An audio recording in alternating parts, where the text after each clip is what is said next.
photosynthesis with the equation. It is important to learn the equation by understanding the process, so that in whatever fashion anything is asked, you are able to answer. And photosynthesis is not new for you. Right from your, I think, third or fourth onwards, you have been talking about this and learning about it. Okay. As per the chloroplast part of the topic, I was discussing, rather I had discussed already the structure of chloroplast. I hope you're able to see the slide. Are you? Yes, ma'am. Yes, ma'am. Okay, okay, good. So for chloroplast, I had told you that its structure with the labeled diagram is important. That can be asked in section B of the question paper, in which they put up the diagram for some question, for some experiment related to photosynthesis, where one of the question can be for chloroplast diagram. Okay, so you can see that outer membrane is there for chloroplast, and the inner membrane, that means it is a double membranous organelle in the plants, and its ground substance, which is a liquid called as stroma, and it is made up of stacks of coin like structures, discs, placed one above the other, called as thylakoids. It is here in the membrane of the thylakoid that the pigment chlorophyll, carotenoid, etc. are present. So chlorophyll is found in the membrane of thylakoid, and the stacks of thylakoid form what we call as granum. Individual stack is called as granum, and plural for granum will be grana, that we had seen. And it is here that the grana are interconnected, communicating with each other by these communicating structures called as fret, F-R-E-T.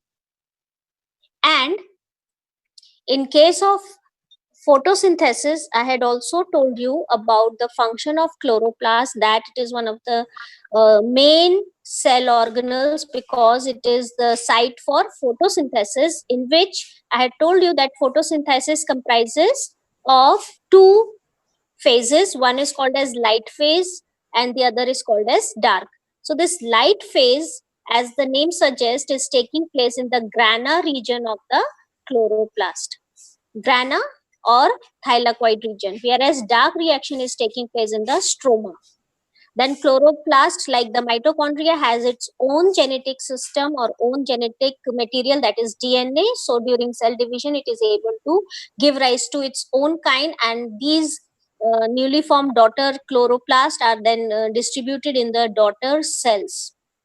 Chloroplast contains DNA, so certain protein also it's forming, especially the photosynthetic enzymes, and these are used in the process of photosynthesis.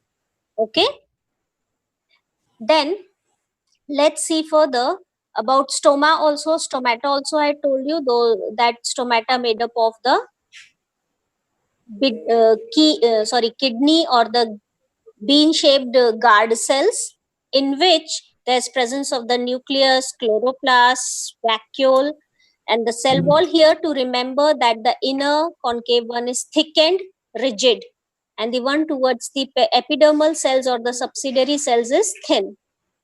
So whenever there is entry of water due to the presence of potassium ions taken up by the active mode, that is using energy, then during day, as this happens, the potassium ions are taken inside the guard cells. The condition in the guard cells is hypertonic, so endosmosis takes place.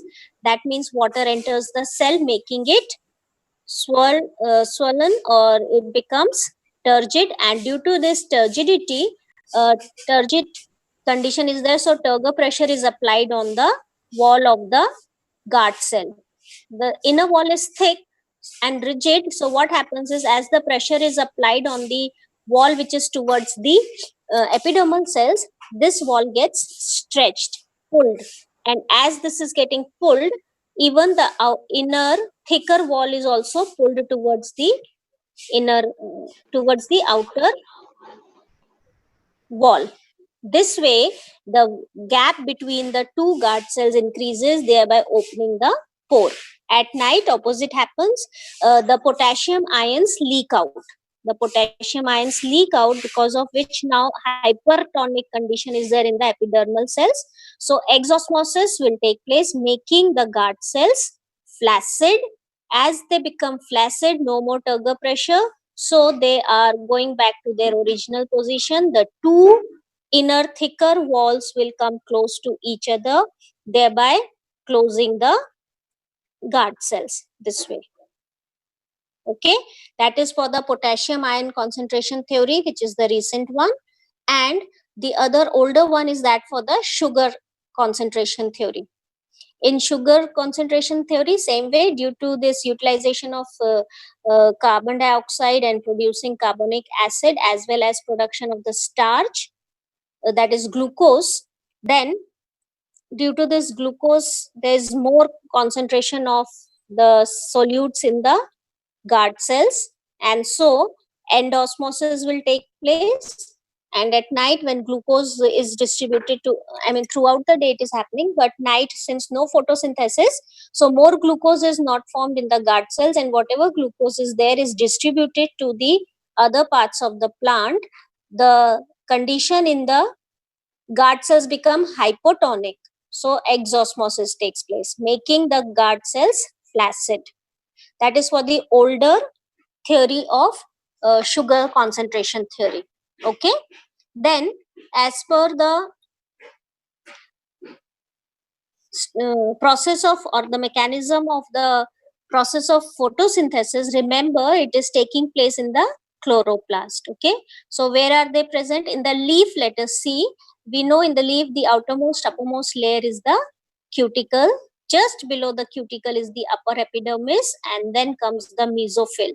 Now the mesophyll layer is comprising palisade mesophyll and spongy mesophyll. As the name suggests, for palisade, you can see these ones, they are pillar-like or column-like, hence the name palisade. Okay, and they have abundant chloroplasts. Abundant means lots and lots of chloroplasts are there in the palisade mesophyll. Okay, and the other one you can see with the intercellular spaces called as the spongy mesophyll, that also contains, and in between the spongy mesophyll we see the air spaces. And in the lower epidermis, this one, lower epidermis is interrupted by the presence of the guard cells forming the stomata, and there is presence of the stoma, the opening of the guard cells.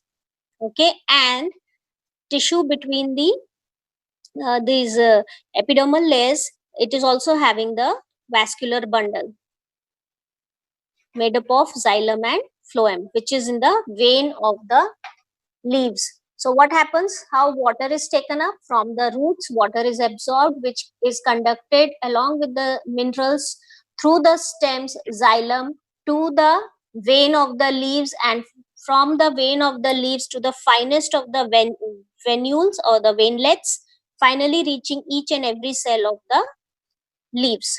That is for the one of the raw materials, water, how it reaches the cells of the leaves.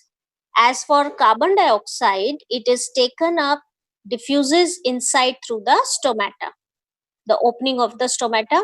We also know that light also acts as a signal or cue for the CUE. Cue means signal. Cue for the stomata to open. The guard cells will open up to allow the diffusion of carbon dioxide inside, because in the atmosphere, carbon dioxide concentration is much higher than what is there in the leaves. So obviously carbon dioxide moves from its higher concentration to its lower concentration inside the leaves. So the raw materials are available, carbon dioxide and water in the leaves. Chlorophyll pigment is also there in the chloroplast, and it is these chlorophyll pigments that trap the solar energy or the radiant energy, and this energy is used for preparing the food in the form of glucose. Okay, that is for the process of photosynthesis. Let's see further that this photosynthetic process is comprising light reaction and dark reaction.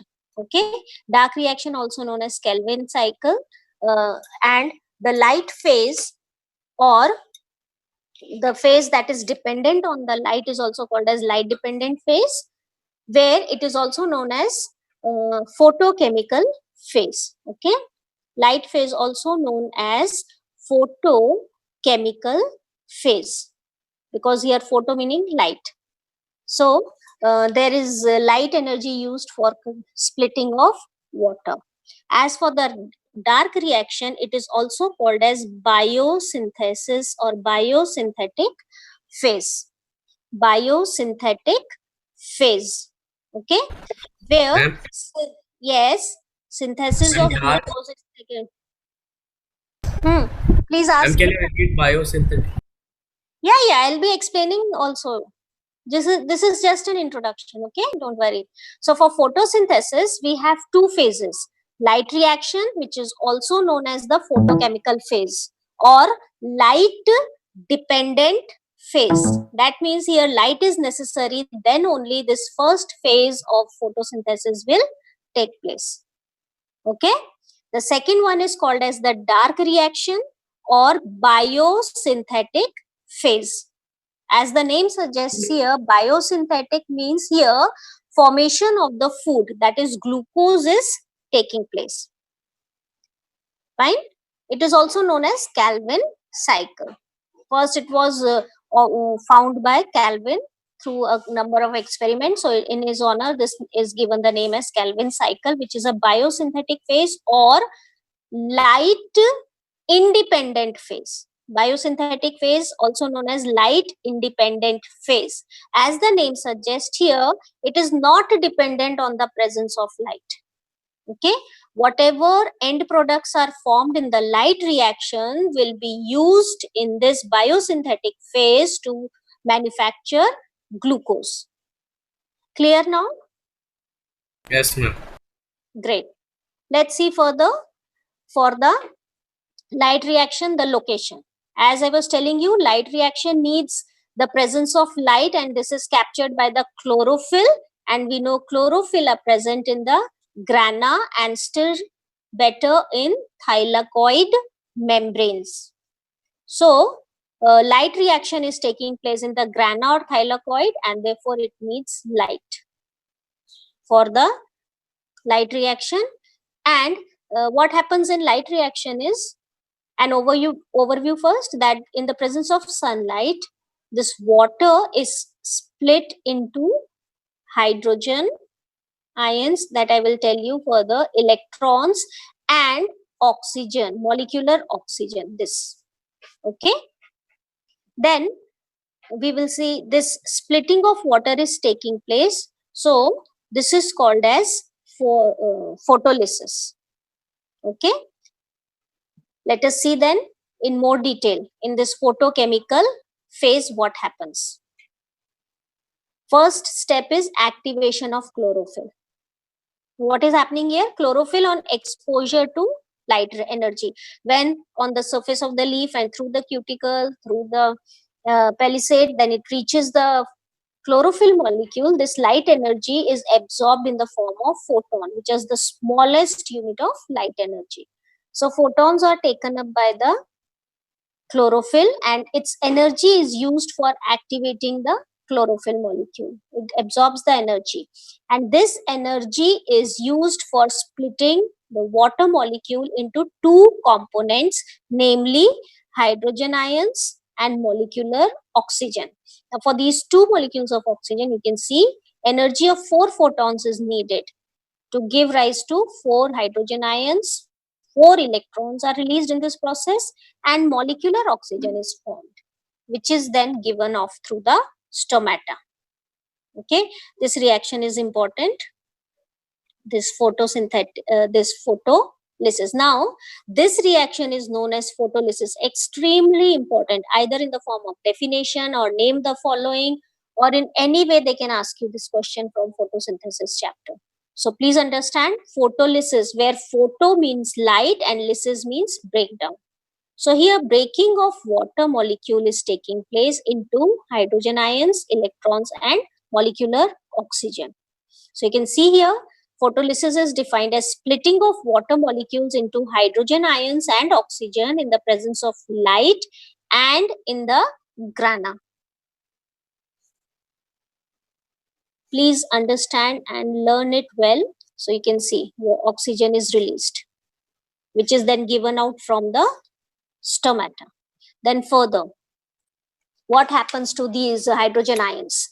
Now, hydrogen ions, which are formed during the splitting of water, are picked up by hydrogen ion acceptor called as, this compound is called as NADP, that is nicotinamide adenine dinucleotide phosphate. Please learn it by heart. In exam they can ask you for expand the following. In expand the following they will ask you for expanding ATP, DNA, NADP, some to name a few. Okay, so you can easily score here, and even a single word is missing or the spelling is wrong, you will not get the mark. So please learn these things, write down and learn them well. In your notes copies, please write down the full form for ATP, adenosine triphosphate, DNA, by now all of you know, deoxyribonucleic acid, and for NADP, please write down and keep nicotinamide adenine dinucleotide phosphate. This is an hydrogen ion acceptor. Okay, so what it does? So this is an oxidized form. In the oxidized form, it is there NADP plus. After accepting the hydrogen ions and electrons are there in the presence of enzymes, it will be reduced to NADPH. Okay, it is in the reduced form now, NADPH. This also you can understand, I mean learn it well. This is the oxidized form. NADP plus in the presence of electrons and hydrogen ions and enzymes, it will be now reduced to NADPH. Now it is carrying one hydrogen ion. Okay. As for oxygen, I have already told you it is given off as molecular oxygen through the stomata, it diffuses out.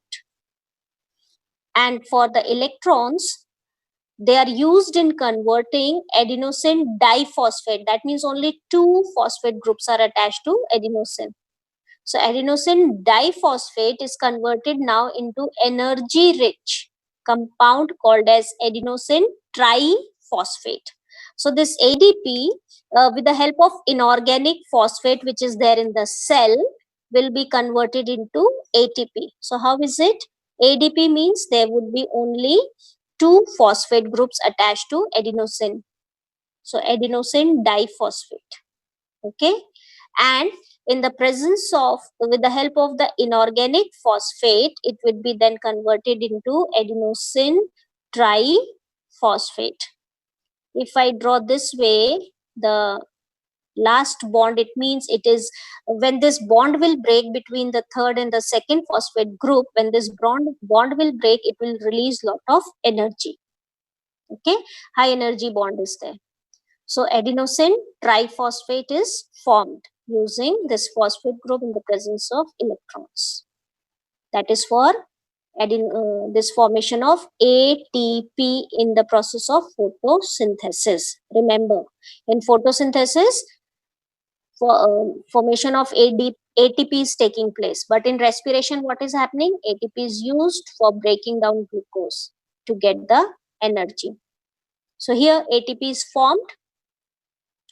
And in this case of ATP, since it is formed by addition of one phosphate group to ADP, this process is called as phosphorylation. You must have done in chemistry also, addition of like hydrogen or water or same way phosphate. Okay, if not, then remember when phosphate group is added, this process is called as phosphorylation. Addition of phosphate is called as phosphorylation. And since this process is taking place in the presence of light energy, okay, light energy is captured by the chlorophyll, and this is used for splitting of water, obtaining electrons, and then ADP converted to ATP using inorganic phosphate from the cell. So this process is called as photophosphorylation. I hope you have understood what is phosphorylation. simply addition of the phosphate group. And since it is taking place in the presence of light, so it is called as photophosphorylation. Photo means light, we know. In the presence of light, this reaction is taking place, so it is called as photophosphorylation. I hope you are able to understand. So these two things, that is photolysis and photophosphorylation, these two things are asked in the exam, so please understand and learn them by heart. What is it? I have told you again and again. Addition of phosphate group to the inorganic phosphate. From inorganic phosphate, this phosphate is taken and it is now converted into ATP. Phosphorylation, since in the presence of light, so called as photophosphorylation. So these are the results of the end products of the first phase, that is the light dependent phase or the light phase. Now for the other one, light independent phase, that is taking place in the stroma. Okay, it doesn't need chlorophyll because it is light independent, so it is taking place in the stroma of the chloroplast. What happens? Okay, before that, let's see this, what happens in the thylakoid, that light dependent phase. You can see light in the presence of light, which is captured by the chlorophyll, they get activated, and now water is split into hydrogen ions, electrons, and molecular oxygen, which is given out of the cell through the stomata. And with the help of electrons, ADP is converted to ATP. Photophosphorylation is taking place. Okay, and this hydrogen ion is accepted by NADP to form NADPH. This we have seen just now. Photophosphorylation and reduction, this reduced form of NADPH is there. Now this NADPH and ATP enter into the stroma, where in the stroma carbon dioxide is also entering into the stroma of the chloroplast from the stomata. Okay, so in the chloroplast stroma, that is the ground substance, the matrix, carbon dioxide enters. So carbon dioxide is here, hydrogen is available, hydrogen ion available, energy is available here. So now formation of glucose is taking place, C6H12O6. Is it clear? Am I clear, anyone?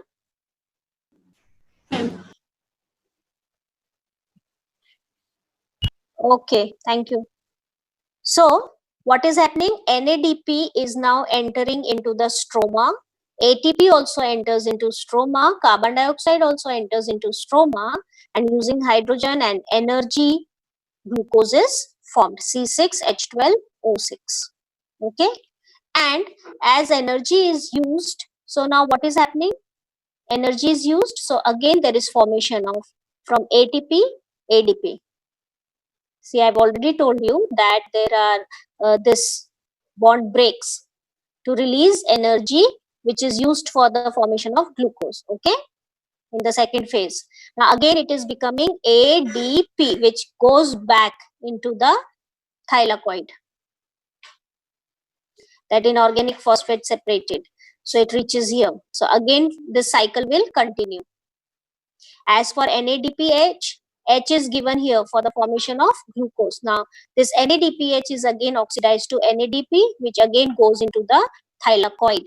So this way cycle continues. The raw materials are available from here and from here, thereby forming the products. Continuous formation of glucose takes place in the cell.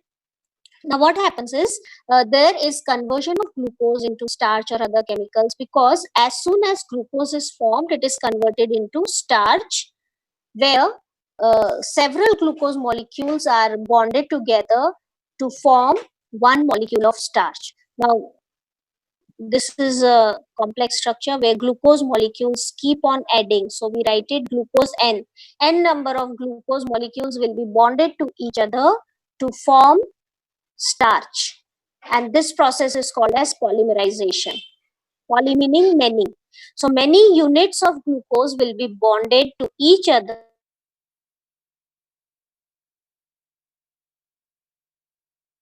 taking place. Okay, where we have seen that in the dark reaction, formation of glucose takes place, and in this process, give me 1 minute, please. In this process, then lots of glucose molecules, n number of glucose molecules are bonded to each other to form more complex polysaccharide carbohydrate called as starch. So in the form of starch, it is stored in the leaves, and after this, gradually this starch is again, especially during the night, what happens is starch is reconverted into glucose. It is dissolved in water, and through the phloem, then glucose is translocated to all the parts of the plant. This is what happens for the process of photosynthesis after the formation of glucose. Polymerization also you must remember. For photophosphorylation you must remember, and photolysis also you must remember. Also the location. Okay. Any doubt? Ma'am, can you give a brief about polymerization? Yes, polymerization, where in general we can say that here if I talk about glucose, so glucose molecules are bonded to each other. Okay, glucose molecules, n number of glucose molecules bond to each other to form the more complex polysaccharide called as starch. So it becomes more compact.